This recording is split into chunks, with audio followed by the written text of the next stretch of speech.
नमस्कार दोस्तों, good morning. स्वागत है आप सबका। चलिए ध्यान दीजिएगा, वीडियो को कंप्लीट देखना है दोस्तों। आज का जो वीडियो को पहला प्रश्न देखिए छत्तीसगढ़ हाई कोर्ट का नया चीफ जस्टिस किसे नियुक्त किया गया है। ऑप्शन है यहाँ पर देखिएगा। करेक्ट आंसर है ऑप्शन नंबर बी है रमेश कुमार सिन्हा। ध्यान दीजिएगा, रमेश कुमार सिन्हा। चलिए डिटेल से देखिए कि इलाहाबाद हाई कोर्ट के जस्टिस रमेश कुमार सिन्हा को दोस्तों छत्तीसगढ़ हाई कोर्ट का जो है नया चीफ जस्टिस नियुक्त किया गया है। और देखिए कि जस्टिस रमेश कुमार के नाम की जो है अनुशंसा सुप्रीम कोर्ट के कॉलेजियम ने की थी। और वहीं ध्यान देना है दोस्तों कि छत्तीसगढ़ हाई कोर्ट में पूर्णकालिक चीफ जस्टिस के रूप में नियुक्ति से पहले जस्टिस गौतम भादुड़ी को कार्यवाहक चीफ जस्टिस नियुक्त किया गया था। और ध्यान दीजिएगा कि गौतम भादुड़ी से पहले दोस्तों अरूप कुमार गोस्वामी छत्तीसगढ़ हाई कोर्ट के मुख्य न्यायाधीश थे। इम्पोर्टेंट ये है, देखिए कि छत्तीसगढ़ हाई कोर्ट के प्रथम मुख्य न्यायाधीश कौन थे, तो श्री W.A. शशाक। व प्रथम कार्यवाहक मुख्य न्यायाधीश कौन थे, श्री R.S. गर्ग थे। ओके, तो ये है, इसको ध्यान रखना है प्रथम को, ठीक है। चलिए नेक्स्ट देखिएगा। देखिए विश्व क्षय दिवस पर टीबी उन्मूलन में उत्कृष्ट कार्यों के लिए छत्तीसगढ़ के कितने जिलों को सम्मानित किया गया। तो यहाँ पर देखिएगा ऑप्शन है, करेक्ट आंसर है ऑप्शन नंबर डी है 4। ध्यान देना है दोस्तों 4। चलिए डिटेल से देखिएगा। ध्यान देना है कि विश्व क्षय दिवस मतलब टीबी है ना, टीबी दिवस है ना। तो टीबी के जो है उन्मूलन में उत्कृष्ट कार्यों के लिए छत्तीसगढ़ के 4 जिलों को दोस्तों सम्मानित किया गया है। केंद्रीय स्वास्थ्य एवं परिवार कल्याण मंत्रालय द्वारा प्रधानमंत्री की अध्यक्षता में वाराणसी में आयोजित वर्ल्ड टीबी समिट में गरियाबंद को दोस्तों रजत पदक तथा बस्तर, धमतरी और बलौदाबाजार, भाटापारा, ठीक है, इस जिलों को दोस्तों कांस्य पदक प्रदान किया गया है। ठीक है, बलौदाबाजार को कांस्य पदक, धमतरी और बस्तर को, ठीक है, इनको भी कांस्य पदक याद रखना है। गरियाबंद को रजत पदक। ओके, और ध्यान देना है कि 7 वर्षों में दोस्तों टीबी के संक्रमण दर में 40% तक जो है कमी लाने वाले जिलों को रजत पदक और 20% जो है कमी लाने वाले जिलों को कांस्य पदक प्रदान किया गया। ओके, तो ध्यान दीजिएगा ये सबको। चलिए अगला प्रश्न देखते हैं, ध्यान दीजिएगा। देखिए छत्तीसगढ़ की किस योजना को राष्ट्रीय स्तर के 20वां computer society of India special interest group e governance award 2022 से नवाजा गया है। तो यहाँ पर ऑप्शन है देखिएगा, वैसे भी दिया हुआ है पिक में दोस्तों, तो ऑप्शन नंबर बी है गोधन न्याय योजना। ध्यान दीजिएगा, गोधन न्याय योजना। और इस योजना के लिए दोस्तों इस वर्ष बजट में 175 करोड़ रुपए प्रावधान किया गया है। ध्यान दीजिएगा। चलिए डिटेल से देखिए कि छत्तीसगढ़ के गोधन न्याय योजना को दोस्तों राष्ट्रीय स्तर के 20वां computer society of India special interest group e governance award 2022 से नवाजा गया है। और यह अवार्ड 25 मार्च को दोस्तों देश की राजधानी दिल्ली में Netaji Subhash university of technology के डॉक्टर B.R. अम्बेडकर सभागृह में दिया गया है। ध्यान दीजिए। और देखिए कि गोधन न्याय योजना को दोस्तों राज्य और प्रोजेक्ट कैटेगरी में चयनित किया गया है। ध्यान दीजिए।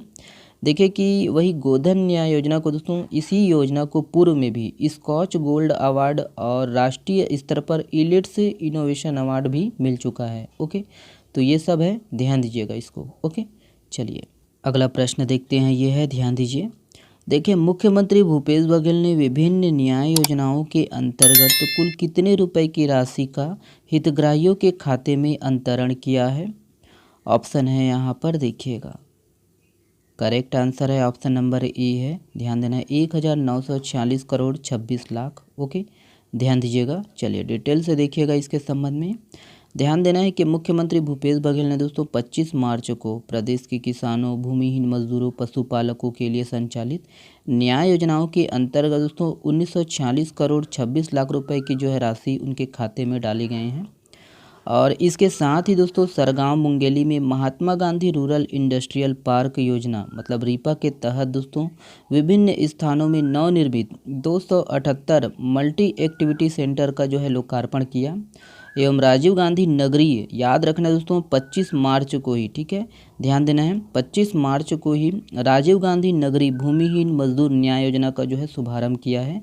याद रखिएगा, इंपॉर्टेंट है वो। ओके, और ध्यान दीजिएगा दोस्तों कि मुख्यमंत्री भूपेश बघेल ने राजीव गांधी किसान न्याय योजना के अंतर्गत खरीफ वर्ष 2021 की चौथी एवं अंतिम किस्त के रूप में 23,23,154 किसानों के खातों में 1793 करोड़ रुपए है ना जमा किए।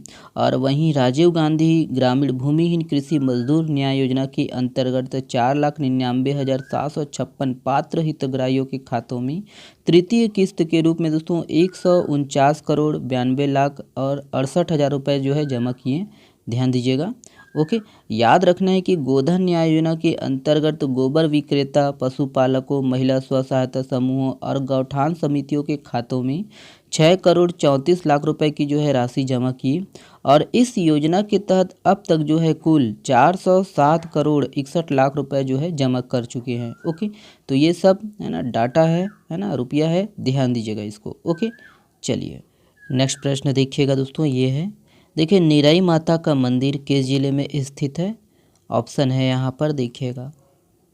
करेक्ट आंसर है ऑप्शन नंबर बी है गरियाबंद। ध्यान दीजिएगा, गरियाबंद। तो याद रखना दोस्तों कि गरियाबंद जिला मुख्यालय से 12 किलोमीटर की दूरी पर पहाड़ी पर जो है निराई माता का मंदिर स्थित है। और ये जो मंदिर है साल में एक बार दोस्तों चैत्र नवरात्र में पड़ने वाले पहले रविवार को सिर्फ 5 घंटे के लिए खुलता है। और बाकी दिनों में दोस्तों यहाँ आना जो है प्रतिबंधित होता है। और याद रखना है 200 साल पुराने हैं ये मंदिर और 2 पहाड़ों के बीच स्थित है। ओके, चलिए, किस योजना के अंतर्गत राष्ट्रीय एवं अंतर्राष्ट्रीय महत्व के स्थानों में छत्तीसगढ़ संस्कृति केंद्र खोले जाएंगे? ऑप्शन है यहाँ पर देखिएगा। करेक्ट आंसर है ऑप्शन नंबर बी है। ध्यान दीजिएगा, छत्तीसगढ़ कल्चरल कनेक्ट। याद रखना है छत्तीसगढ़ कल्चरल कनेक्ट। देखिए छत्तीसगढ़ में वर्ष 2022 के लिए उत्कृष्ट विधायक का पुरस्कार किसे दिया जाएगा? तो यहाँ पर ऑप्शन है देखिएगा। करेक्ट आंसर है ऑप्शन नंबर सी है, उपरोक्त दोनों। ध्यान दीजिएगा, संगीता सिन्हा और रंजना है ना दीपेंद्र साहू दोनों हैं। ठीक है, देखिए किस कॉलेज को छत्तीसगढ़ इंस्टीट्यूट ऑफ साइंस के रूप में विकसित किया जाएगा? ऑप्शन है यहाँ पर देखिएगा। करेक्ट आंसर है ऑप्शन नंबर ई है। ध्यान देना है, नागार्जुन स्नातकोत्तर विज्ञान महाविद्यालय रायपुर। ओके, तो ध्यान देना है। चलिए देखिए, विश्व टीबी दिवस प्रतिवर्ष कब मनाया जाता है? तो यहाँ पर ऑप्शन है देखिएगा। करेक्ट आंसर है ऑप्शन नंबर बी है, 24 मार्च। ध्यान दीजिएगा दोस्तों, 24 मार्च। चलिए, ये वाला प्रश्न आप लोगों के लिए है। इस प्रश्न का जवाब आप लोग को देना है कमेंट्स बॉक्स में। राज्य सरकार द्वारा समर्थन मूल्य पर प्रति एकड़ धान की खरीदी 15 क्विंटल से बढ़ाकर कितना किया जाएगा? यहाँ पर ऑप्शन है, इसको देखकर कमेंट्स में दीजिएगा। चलिए, बहुत बहुत धन्यवाद दोस्तों वीडियो को देखने के लिए। इसका जो PDF है आप हमारे टेलीग्राम चैनल से डाउनलोड कर सकते हो। शुक्रिया दोस्तों, अधिक से अधिक शेयर करिएगा, सपोर्ट करिएगा। धन्यवाद।